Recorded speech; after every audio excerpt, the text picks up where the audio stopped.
High, কেমন আছো সবাই? আমি সুমনা চলে এলাম তোমাদের সাথে আরও একটা ব্লগ শেয়ার করে নিতে। ছোট থেকেই আমার আর্টের প্রতি একটা আলাদাই ভালো লাগা তৈরি হয়েছে।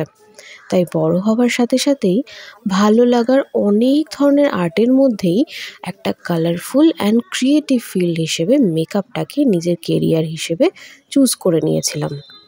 আজ সকালে ঘুম থেকে উঠেই ভাবলাম বাড়িতে যখন আগামী পূর্ণিমাতে পুজো আছেই, তাহলে বাড়ির সামনের উঠোনটাতে একটু আঁকিবুকি করলে কেমন হয়।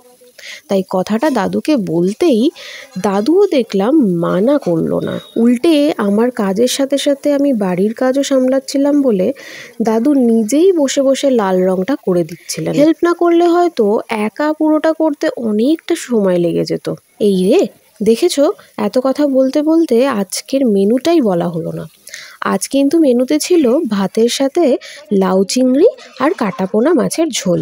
আচ্ছা, তাহলে আজ এই অবধি। দেখা হবে পরের ব্লগে। ভালো লাগলে অবশ্যই লাইক করে কমেন্ট করতে ভুলো না। ভালো থেকো সবাই। Bye bye.